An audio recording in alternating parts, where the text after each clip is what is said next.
Hi, I'm Megan. Welcome to today's live reading of Dark Moon Secrets by Lilliana Rose, presented by Itsy Bitsy Book Bits. Join me. Untrained, Tanjie must stand up to the wolves to protect the coven. Chosen for a life she doesn't want, Tanjie has been thrown into a magical world she never knew existed, and now she has powers she needs to learn how to control. Managing a store that is a cover for those who aren't human, she's the hope for the future. Tanjie must learn quickly, otherwise her mistakes will cost her her life.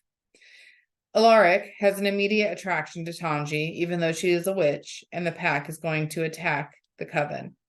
He can't let his pack know about his bond forming with Tanjie. It's his secret, one that if they find out, he knows will cost him not just his position, but his life. Can he keep vital information from the Alpha and keep seeing Tanjie? Or will he lose everything he values because he's fallen in love with the wrong woman? Wielding her untrained magic could destroy Tanjie, or maybe it will be her attraction to a wolf shifter. Chapter 1. Tanjie. The chill in the air should have been a warning, even though it was summer and the temperature mild. Ahead, an unnaturally huge dog crossed in front of us. My skin prickled and I shivered for a moment. Then the memory of the dog was gone. Someone walk over your grave? Asked my friend Mia. Our heels clicked on the pavement, echoing into the quiet night as we walked back to my apartment after a night out. I hadn't drank too much, not to pick up on the shiver and its meaning. Don't get her started on the spooky stuff, joked Caleb, who linked his arm with mine. You'll ruin a good night out. No fear, it was nothing like that. It's better to forget about my past and easier to push caution aside. I wished I had drunk more shots, then I wouldn't even be thinking like this. Maybe you're finally regretting not taking up that guy's offer to go home with him, said Caleb. He looked down at me and winked, his eyes full of cheekiness. I groaned as if in pain. Would my dearest friends really have let me go home with a loser like that? No way, Mia linked her arm with mine, sandwiching me between them. Since losing my parents last year, Mia and Caleb have been my biggest supporters. They'd been driving back from the Blue Mountains when a truck hit their car, killing them instantly. Ever since their deaths, it's been me against the world. I wanted to choose my own life path and forget about the hippie shit my parents had tried to teach me. They had wanted me to live a very different life, one I didn't want. My parents had been whispering about how I needed to be ready before I turned 18. Then it was too late. They were gone, along with whatever it was they needed to tell me. I turned 18 without them and got an admin job that paid well enough. My small inheritance from them meant I could afford to buy a small apartment. With no debts, a job, and solid friends, my life for all of 19 years was great. At least it was on the surface, and I wasn't about to dig any deeper. Sometimes you need to push shit down and get on with life. Tell destiny to fuck the universe and all that hippie shit my parents had tried to teach me. I didn't need that stuff, knowing I could make my way as long as I had Mia and Caleb with me. I didn't want to know what they had to tell me. It would only ruin my life anyway. What about you, Mia? I asked as we stumbled down the street toward my apartment. Wasn't there that super hot chick you were eyeing off? No, you're mistaken, Mia argued. I wasn't into her at all. Yeah, right, Caleb contradicted. You couldn't stop staring at her. I think we better go back next weekend, Caleb. Maybe by then Mia will have the courage to speak to her.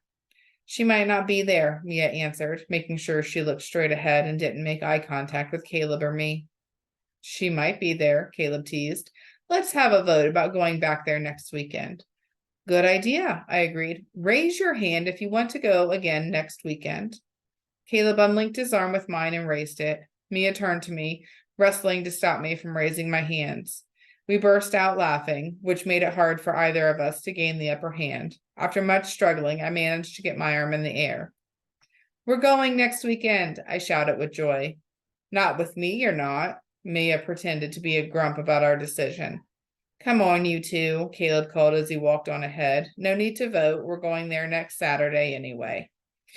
Oh, really? And why is that? I ran up to him, laughing as we turned and walked the length of the apartment building.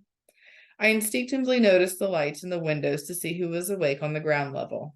I couldn't help it. I liked to know whether or not my neighbors were home. Because it's time Mia got hooked up, answered Caleb in a somewhat arrogant tone. It is not, said Mia, catching up to us. I reckon there's someone Caleb has his eyes on at the club, I baited. That was the most logical reason I could think of why he'd want to go back. Maybe I do. Caleb spun around to face us, hands on his hips, looking smug. I knew it, I whispered triumphantly, trying not to be too loud. I didn't want to draw more attention to us for being out in the early morning hours. Who? The redhead or the blonde? Mia asked. Not saying. You'll just have to come along next weekend to find out. Mia huffed with frustration. Fine, then. And make the first move on the chick you have your eyes on, and then I might reveal who has caught my attention. That's blackmail, Mia snarled, looking a bit stormy at how Caleb manipulated her. Caleb shook his head. It'll make for a fun night out and give us all something to look forward to while suffering through our boring jobs during the week. Mine's not that bad, Mia challenged. She was training to be a veterinary technician. At least you get to cuddle animals all week while I'm stuck at a desk, I spoke before pausing in front of apartment number 13. The lights weren't on, and that was unusual. The elderly lady, Maria, lived alone. She was an alternative person, and while I had rejected that part of my parents, Maria was the only person in the building I connected with. At the beginning of each month, I'd bring down a pot roast to her apartment, and she'd bake a cake. We would talk during our meal, dissecting aspects of our lives, the weather, the loud neighbors we'd want to kick out of the place, and what we hoped for our future. Tell me, why did I choose to be an accountant? Caleb shook his head. You love numbers way too much for an ordinary sane person, Mia stated while she walked with Caleb. I was rooted at the spot and couldn't move. A shiver shot through me. Come on, Tanjie, you better get inside to warm up. Caleb must have seen me shiver and called out as he waited by the door he pushed open and led to the stairs. My apartment was on the second level of the older 5-story building. It wasn't one of those modern places with only one entrance, sliding electric doors, and a key code to be able to use the elevator. The building had multiple entrances, and the bottom door was always unlocked. I kept looking at the window, knowing Maria enjoyed sitting up late, watching Netflix, especially if they involved mysteries. Why wasn't her light on? This building was built in the 50s and had the charm of the era. Concrete staircases were located at multiple points along the length of the building, and mine was at the end in the shadows. I bought it because it wasn't only what I could afford, but I had also fallen in love with the rustic nature around the place. Its simplicity. All I needed was a bedroom, a bathroom, and a kitchen to be comfortable. I didn't even need a car. The small living area was large enough to squeeze air mattresses in for my besties to sleep on the floor after a night out.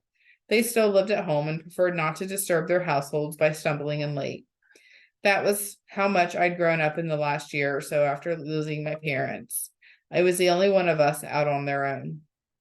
Plus, the apartment was close to my work. In the trendy eastern suburbs of Sydney, Randwick to be exact, I had the best of a few different areas where I could enjoy life. Pubs, clubs, beaches, and shops meant I could get out and enjoy myself with friends when I wasn't working.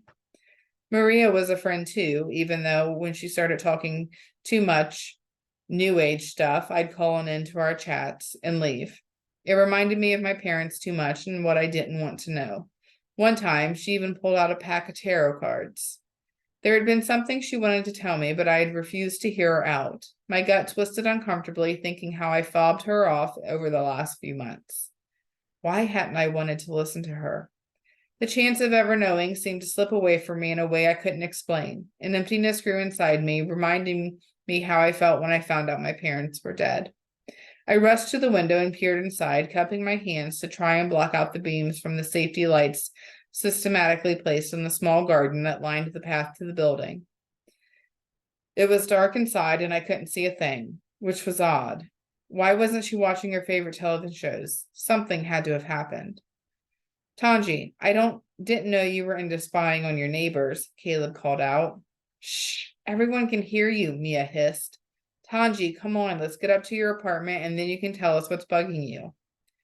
I couldn't leave, not without seeing Maria first. I took out my phone, turned on the light, and tried to shine it through the window, hoping to see something.